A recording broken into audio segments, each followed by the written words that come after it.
warahmatullahi wabarakatuh. Salam sejahtera untuk kita semua. Perkenalkan, saya Pipi Susanti, saya dosen dari Fakultas Hukum Universitas Bengkulu, di mana saya berada di bagian Hukum Administrasi dan Ketatanegaraan. Saya bergabung dengan Fakultas Hukum Universitas Bengkulu pada tahun 2019, di mana mata kuliah yang saya ampu Hukum Tata Negara, Ilmu Negara, Ilmu Perundang-undangan, Perancangan Perundang-undangan, Hukum Acara Mahkamah Konstitusi, Hukum Ketenagakerjaan, Sosiologi Hukum, Hukum Acara Peradilan Tata Usaha Negara. Di mana pada kali ini saya akan memaparkan salah satu mata kuliah yang saya ampu, yaitu Hukum Tata Negara. Hukum Tata Negara merupakan mata kuliah wajib prodi, di mana Hukum Tata Negara ini berbobot 3 SKS. 3 SKS tersebut yaitu merupakan teori semua.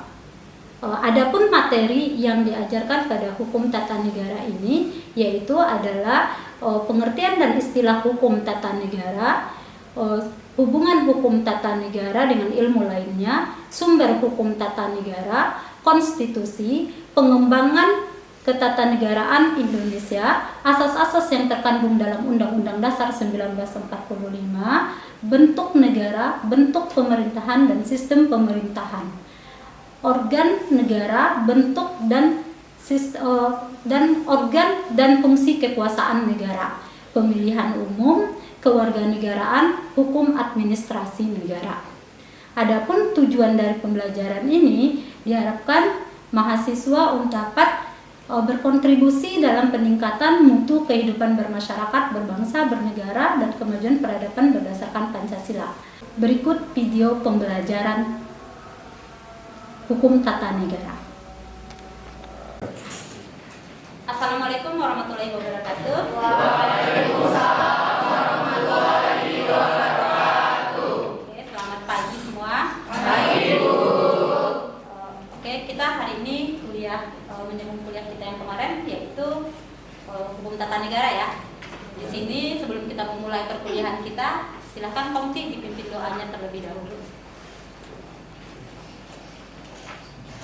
Baik, untuk memulai perkuliahan pada pagi hari ini, sebaiknya kita berdoa menurut agama dan kepercayaan masing-masing. Berdoa, mulai.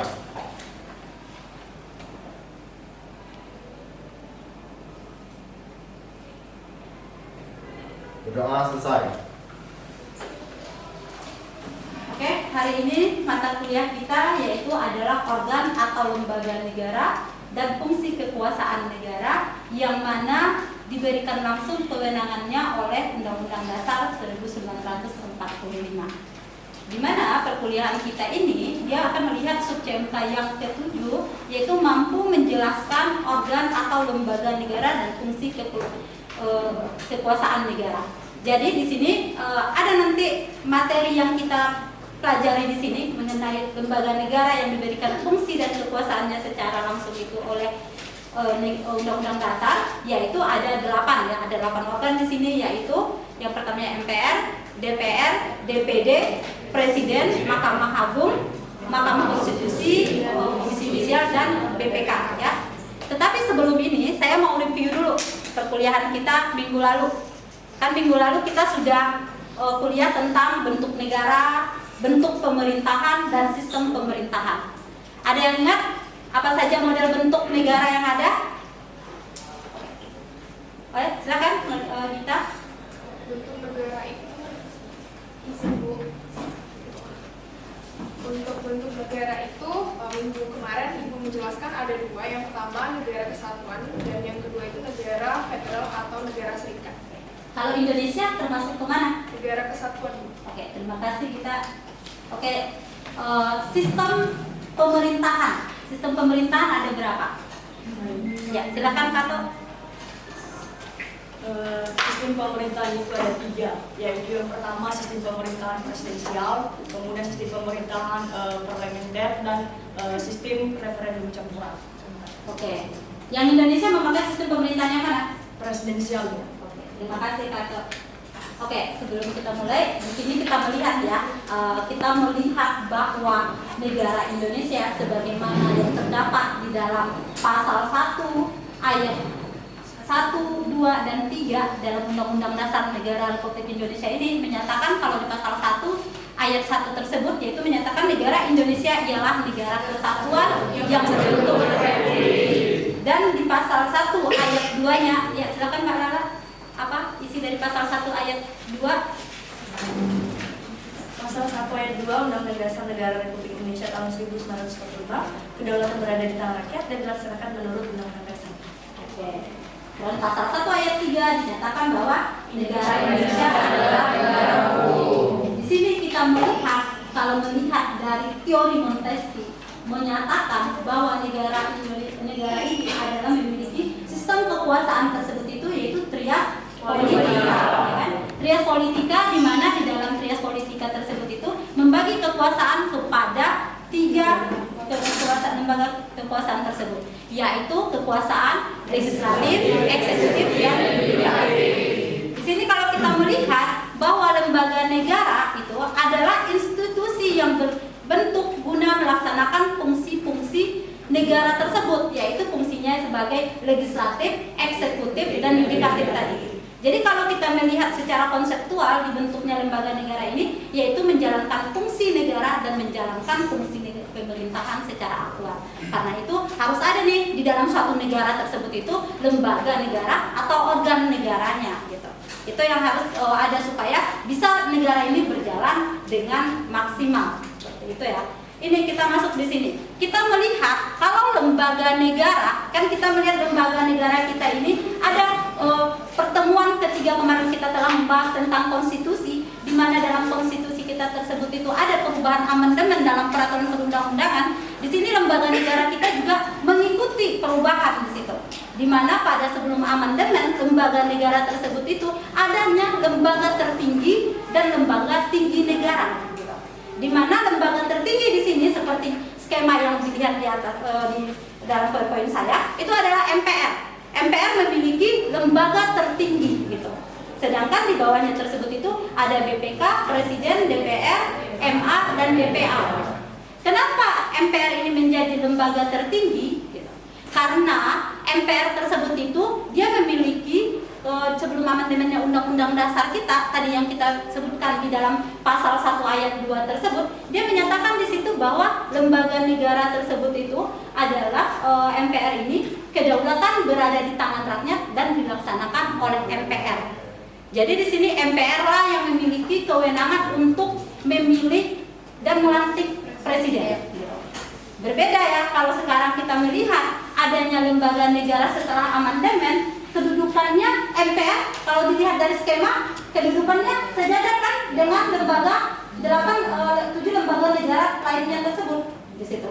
Kita bisa melihat di situ bahwa MPR, DPR, DPD, MA, MK, Presiden dan BPK tersebut itu memiliki sama kedudukannya di situ. Tidak ada yang tertinggi lagi, tetapi sama kedudukannya. Kayak di sini kita melihat. Dan lembaga negara ini juga ada yang dia tadi yang seperti saya bilang tadi bahwa kalau yang ke-8 yang tadi disebut tersebut itu adalah lembaga dan kewenangannya itu diatur langsung oleh undang-undang gitu. Sedangkan lembaga negara yang lainnya itu ada seperti kita lihat di sini. Saya memberikan di situ ada KPU gitu kan, ada Bank Sentral, itu dia kewenangannya itu adalah yang ada disebutkan di dalam undang-undang gitu. Itu yang ada di situ.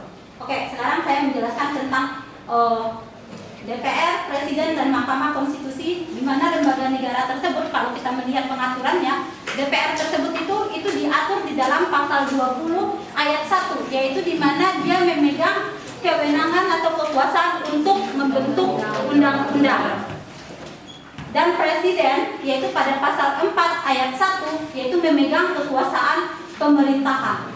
Sedangkan MA dan MK itu terdapat dalam pasal 24 ayat 1, itu merupakan kekuasaan kehakiman yang merdeka untuk menyelenggarakan peradilan guna menegakkan hukum dan keadilan. Ini di sini dilihat politika Montesquieu tadi itu dia tampak di sini, ya kan? Bahwa yang mana tadi ada kekuasaan legislatif, eksekutif dan yudikatif tersebut.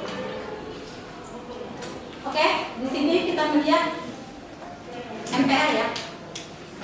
MPR seperti tadi disebutkan itu terdapat dalam pasal 2 ayat 1 ya, di situ yaitu di mana anggota dari MPR, kita tahu kan MPR gedungnya yang di Senayan sana, yang merupakan perwakilan kita, yang dimana dikatakan bahwa MPR tersebut adalah lembaga perwakilan dari rakyat Indonesia, kan seperti itu dia memiliki anggotanya itu terdiri dari anggota DPD dan DPR, ya kan? Di situ ada disebutkan, terlihat di dalam pasal 2 ayat 1 tersebut itu, di mana sistem pemilihannya itu tersebut menggunakan sistem pemilihan umum, ya di situ.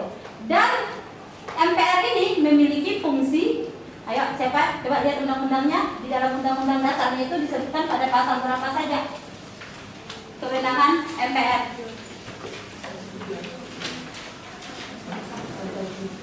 Oke, sebentar, ya silakan Farah. Jadi kalau kita lihat di Undang-Undang Dasar Negara Republik Indonesia tahun 1945, jadi kewenangan MPR itu sudah tertuang atau sudah dimasukkan di dalam pasal 3 ayat 1, 2 dan 3 gitu.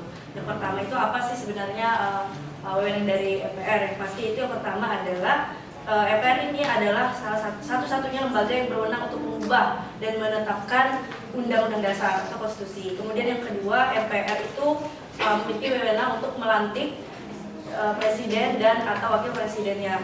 Dan yang terakhir itu adalah MPR hanya dapat memberhentikan presiden dan jaring atau wakil presiden dalam masa jabatannya menurut undang-undang dasar. Oke, itu tadi ya, itu kewenangan dari MPR tadi. Itu yang membedakan bagaimana MPR sebelum amandemen dan sesudah amandemen. Sebelum amandemen dia hanya berfungsi untuk memilih dan melantik. Pada sesudah amandemen dia hanya berfungsi untuk melantik saja gitu. Yang memilih itu adalah rakyat, karena hal tersebut itu tercantum dalam pasal 1 ayat 2 tersebut. Oke. Dan bukan itu saja kewenangannya tadi, ada lagi kewenangan MPR tersebut itu, yaitu di mana ketika terjadi kekosongan jabatan presiden, ya kan, kekosongan jabatan presiden tersebut, maka MPR dapat melakukan pemilihannya. Ketika misalnya kita melihat bahwa presiden meninggal atau mangkat dari tugasnya seperti itu, maka itu akan nanti diusulkan kepada partai politiknya untuk yang partai politik yang memenangkan pemilu di dua partai tersebut itu, yang memenangkan pemilu tersebut, itu nanti mengusulkan untuk memberikan calonnya. Maka MPR akan bersidang untuk memilih anggotanya tersebut, gitu ya. Itu yang bisa kita lihat dari sini. Terus kita bisa juga melihat bahwa ada kewenangan dari lembaga presiden di situ ya. Lembaga presiden ini kalau kita melihatnya di sini pada pasal 6 ayat 1 gitu kan, itu menyatakan bahwa ayat saya bisa bacakan pada saya pasal 6 ayat 1. Oke, silakan. Di dalam pasal 6 ayat 1 berbunyi, calon presiden dan calon wakil presiden harus seorang warga negara Indonesia sejak kelahirannya dan tidak pernah menerima kewarganegaraan lain karena kehendaknya sendiri, tidak pernah mengkhianati negara, serta mampu secara rohani dan jasmani untuk melaksanakan tugas dan kewajiban sebagai presiden dan wakil presiden. Silakan dibacakan pasal 6A-nya. Pasal 6A ayat 1. Pasal 6A ayat 1, presiden dan wakil presiden dipilih dalam satu pasangan secara langsung oleh rakyat. Oke, di situ tergambar ya bahwa yang bisa menjadi presiden dan wakil presiden Indonesia adalah warga negara Indonesia asli. Jadi kalau ada yang mencalon yang bukan warga negara Indonesia asli, maka itu tidak bisa. Ataupun dia pertamanya warga negara Indonesia asli, tiba-tiba pindah ke warga negaraan gitu, dan kembali lagi menjadi warga negara Indonesia, itu tidak bisa karena dasar hukumnya itu pas ya di situ ya di pasal 6 ayat 1 tersebut. Terus di sini juga presiden itu memiliki gitu kan, di mereka itu dipilih melalui pemilu oleh rakyat secara langsung di situ. Dan presiden ini, lembaga kepresidenan ini, kalau kita lihat kekuasaannya tersebut itu, yaitu dia memiliki kekuasaan yaitu untuk itu serta juga dalam membuat legislasi ya. Salah satunya legislasi bukan cuma hanya DPR, tetapi kita juga presiden memiliki kewenangan tersebut. Dan juga halnya dia juga bisa memiliki kewenangan sebagaimana disebut dalam pasal 4 ayat 5, yaitu mengajukan RUU kepada DPR gitu. Dan juga dia memiliki kewenangan untuk membuat perpu gitu. Kita melihat kemarin, kalau kita melihat contohnya pada saat tahun 2020 kita tiba-tiba mengalami COVID kan. Jadi kalau kalian mengalami COVID tersebut itu presiden berhak untuk mengeluarkan perpu. Karena kalau dia tidak mengeluarkan perpu itu bisa bahaya buat kita. Karena negara dalam keadaan darurat tersebut itu bukan hanya dalam keadaan terperang, tetapi di dalam kita mendapatkan wadah penyakit juga itu termasuk negara dalam keadaan darurat. Terus kewenangannya juga adalah untuk memimpin gitu kan. Dia adalah memimpin, baik itu di dalam kementerian itu gitu kan, bahwa presiden memiliki kekuasaan paling tinggi di bidang eksekutif gitu ya. Baik itu buat pemerintah daerah ataupun kepada pemerintah pusat. Pimpinan tertinggi itu untuk eksekutif tersebut adalah presiden. Dan juga presiden itu memiliki fungsinya untuk mengangkat duta dan konsul, ya. Dan juga presiden memiliki kewenangan untuk memilih hakim Mahkamah Konstitusi. Dia boleh memilih 3 orang hakim Mahkamah Konstitusi, gitu. Oke ya, di sini. Oke, sampai di sini ada yang mau ditanyakan? Kalau ada yang mau ditanyakan? Oke, silakan Kato. Saya mau bertanya Bu, tadi kita kan telah melihat bahwa dalam organ atau lembaga negara itu sebelum amandemen itu ada Dewan Pertimbangan Agung.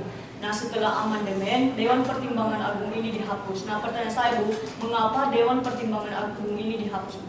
Oke, salah satunya dikeluarkannya Kepres Presiden ya 135 yang menyatakan DPA tersebut dihapuskan gitu ya. Itu kenapa salah satu fungsinya itu dia kurang efektif dan efisien gitu. Karena sekarang itu Dewan Pertimbangan itu atau penasehat presiden itu ada gitu. Jadi kan dia memberikan usulan-usulan kepada presiden hal-hal tersebut itu. Jadi tidak harus ada lembaga setingkat dengan lembaga atau presidenan juga untuk memberikan usulan-usulan terhadap presiden tersebut. Itu yang salah satu. Ada lagi yang lain? Ada. Oke, saya lanjut ya. Di sini kita melihat bagaimana mekanisme pemilihan presiden, gitu ya. Itu bisa dilihat dalam pasal 6A ayat 1 dan pasal 6A ayat 2-nya, bahwa kita melihat di situ presiden dan wakil presiden dipilih dalam satu pasangan secara langsung oleh haknya dan diusulkan oleh partai politik gabungan, partai politik peserta pemilu sebelum pemilu gitu ya di situ. Karena sekarang ini kita sudah mengetahui kalau salah satu pemilihan itu maka ada ambang batas kan dari masing-masing partai politik yang bisa untuk mengusulkan calonnya gitu di situ. Jadi kalau independen bisa nggak? Nggak bisa ya. Dia harus di situ kalau sesuai dengan pasal 6 tadi, maka presiden itu harus diusulkan oleh partai politik gitu. Itu harus bergabung dengan partai politik tersebut gitu. Kalau kita melihat dalam mekanisme pemilu tersebut, setelah adanya calon-calon ini dan mereka akan melakukan pemilu tersebut, itu harus memenangkan 50% plus 1 suara, baru dia terpilih untuk menjadi presiden, pasangan terpilih ya, presiden dan wakil presiden tersebut. Itu bisa dilihat pada pasal 6A ayat 4 gitu di situ ya. Terus kita melihat ini adanya pengusulan impeachment presiden. Ternyata presiden itu juga bisa dimaksulkan setelah dia terpilih. Apa penyebabnya gitu kan? Kan kita tahu nih presiden gitu. Hal tersebut itu adalah pimpinan tertinggi. Ternyata bisa juga dia dilakukan impeachment di situ. Dimana kalau misalnya kita melihat impeachment itu bisa dilihat alasannya itu terdapat dalam pasal 7A Undang-Undang Dasar 1945. Oke, bisa tolong bacakan isi pasal 7A tersebut? Oke, silakan. Pasal 7A, Presiden dan atau Wakil Presiden dapat diberhentikan dalam masa jabatannya oleh Majelis Permusyawaratan Rakyat atas usul Dewan Perwakilan Rakyat, baik apabila terbukti telah melakukan pelanggaran hukum berupa pengkhianatan terhadap negara, korupsi, penyuapan, tindak pidana berat lainnya, atau perbuatan tercela, maupun apabila terbukti tidak lagi memenuhi syarat sebagai presiden dan atau wakil presiden. ada alasan-alasan tadi ya, ada alasan-alasan tadi bahwa ada alasan yang menyatakan bahwa presiden tersebut itu terbukti melakukan tindak pidana korupsi, perbuatan tercela, tindak pidana lainnya. Terus dia menyatakan bahwa tidak sanggup lagi untuk menjadi presiden dan wakil presiden, seperti itu. Itu adalah mekanisme yang boleh disangkakan. Tetapi yang melakukan impeach itu siapa, gitu kan? Yang bisa melakukan impeach itu adalah MPR. Di mana prosesnya DPR itu melakukan sidang, gitu ya, melakukan sidang. Ada atas dugaan penyalahgunaan kewenangan yang dilakukan oleh presiden. Pada saat itu nanti DPR bersidang, maka harus dihadiri oleh 2/3 dari anggota DPR keseluruhannya. Setelah itu dari 2/3 tersebut harus disetujui oleh 2/3 bahwa memang presiden melakukan tindakan yang dilanggarnya tadi, yang dilarang ya. Dari 2/3 tersebut itu usulannya telah ada, maka DPR akan meminta permohonan untuk pengujian tersebut kepada Mahkamah Konstitusi.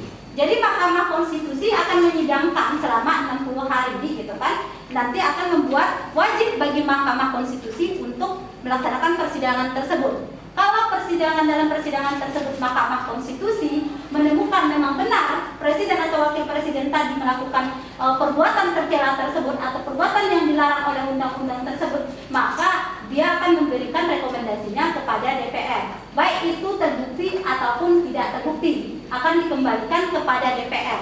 Ya, setelah dikembalikan ke DPR, maka DPR akan melakukan sidang paripurnanya lagi. Mereka akan bersidang lagi di sana. Mereka akan bersidang apakah mereka akan meneruskannya. Ketika mereka meneruskannya, mereka akan memintakan kepada MPR untuk melakukan sidang itu ya, sidang paripurna tersebut.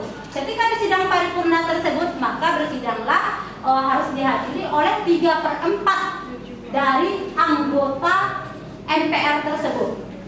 Harus hadir gitu. Kalau kurang satu aja batal itu persidangan, kan? Jadi dari 3/4 tersebut itu harus disetujui 2/3-nya. Kalau 2/3-nya menyetujui bahwa harus di-impeach ini presiden dengan adanya putusan tadi gitu karena dia terbukti, maka dia presiden tadi itu akan dimaksudkan, akan diberhentikan. Tetapi kalau tadi tidak sepakat dan dia hanya mengatakan oh enggak masalah, maka presidennya tetap ya, seperti itu. Itu proses pemaksulannya dari terjadinya pemaksulan presiden tersebut. Oke, sampai di sini ada yang mau ditanyakan tentang pemaksulan presiden? Ya, cukup ya? Oke, cukup paham. Oke, di sini kita melihat ya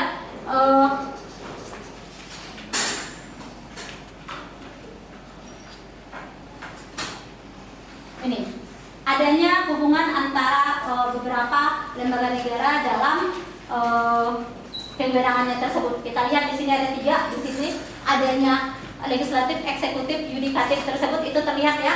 Di situ ada DPR, presiden dan Mahkamah Agung gitu.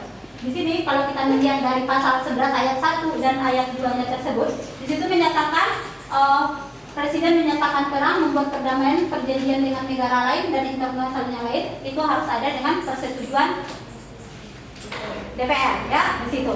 Terus di pasal 13 ayat 2 dan ayat 3 itu ada yang mengatakan mengangkat dan menerima duta. Jadi presiden bisa mengangkat dan menerima duta itu atas pertimbangan dari DPR gitu ya. Terus memberikan gerasi dan rehabilitasi, presiden dapat memberikan itu, tetapi ke atas pertimbangan Mahkamah Agung. Dan memberikan amnesti dan abolisi itu juga dengan pertimbangan DPR. Terus memberikan gelar dan tanda jasa lainnya, itu ya, itu merupakan kewenangan dari presiden. Di sini kita melihat bahwa adanya gitu Kementerian Negara dan Dewan Pertimbangan itu tersebut, kita bisa lihat di dalam bab pasal 17 itu adalah merupakan kewenangan menteri. Di situ ya, itu adalah di mana kementerian tersebut itu berada semuanya di bawah naungan presiden ya di situ. Oke, di sini kita masuk kepada DPR. kita melihat bahwa DPR tadi kita sudah menyatakan dia adalah perwakilan rakyat ya di situ. DPR ini melalui mekanismenya tersebut itu untuk pemilihan anggotanya tersebut adalah melalui pemilu. Dimana kalau menjadi DPR tersebut dia harus gabung dulu dengan partai politik ya, tidak bisa untuk melakukan pemilu tersebut itu dia maju independen, ya kan? Harus ada dari partai politik tersebut dulu. Kita bisa melihat di sini kalau ada kan mekanisme anggota DPR dapat diberhentikan dari masa jabatannya dengan syarat-syarat dan tata cara yang diatur dalam undang-undang gitu ya di situ. Itu bisa juga kamu lihat nanti undang-undang MD3 di situ. Di saat ini kan kalau misalnya jangan beranggapan ketika kita terpilih jadi anggota DPR maka kita akan selamanya jadi anggota DPR kan gitu. Enggak, masa ada bisa dilakukan untuk pemberhentiannya ketika kita tidak sejalan dengan partai politik yang ada di situ, maka nanti itu bisa digantikan. Atau dia meninggal dunia gitu, maka akan digantikan dengan anggota yang lainnya. Terus kewenangan dari DPR tersebut itu kita tahu ada kewenangan legislasi, apalagi fungsi anggaran dan pengawasan. Itu ya ada 3. Kalau kita melihat dari fungsi legislasi tadi kan kita udah lihat juga bahwa presiden memiliki fungsi untuk melakukan legislasi gitu ya. Dalam mekanisme legislasi yang dilakukan tersebut itu di mana gitu kan rancangan undang-undang tersebut itu bisa berasal dari DPR dan bisa juga berasal dari presiden kan gitu. Nanti dari rancangan undang-undangan tersebut itu maka DPR dengan presiden mereka akan melakukan sidang gitu untuk pembahasannya dan akan dimasukkan ke dalam prolegnasnya, program legislasi nasional gitu. Di dalam program legislasi nasional tadi itu maka dia termasuk yang mana? Kalau maksudnya dia masuk sekarang untuk dibahas, maka mereka melakukan pembahasan sampai nanti dengan pengesahan gitu ya. Tetapi kalau di dalam pembahasan tersebut gitu, presiden sudah menyetujui untuk satu undang-undang gitu kan, tetapi di dalam pengesahannya atau dalam pengundangannya tiba-tiba presiden nggak mau nanda tangan misalnya di situ, maka itu undang-undang tetap berlaku karena dia telah disetujui dari awal pembahasannya tadi gitu. Jadi hal itu ya kalau kita melihat di situ itu salah satu dari legislasi gitu kan. Terus juga di mana fungsi dan kewenangan DPR ini dia juga memiliki fungsi untuk mengangkat hakim agung gitu ya. Dia nanti dapat mengangkat hakim agung. Terus dia juga punya kewenangan untuk memberikan 3 calon anggota hakim Mahkamah Konstitusi gitu. Ada hanya di situ. Dan juga dia punya kewenangan untuk memberikan pertimbangan untuk pengangkatan duta dan konsul gitu ya. Di situ kita bisa melihat hal itu. Terus di sini DPD.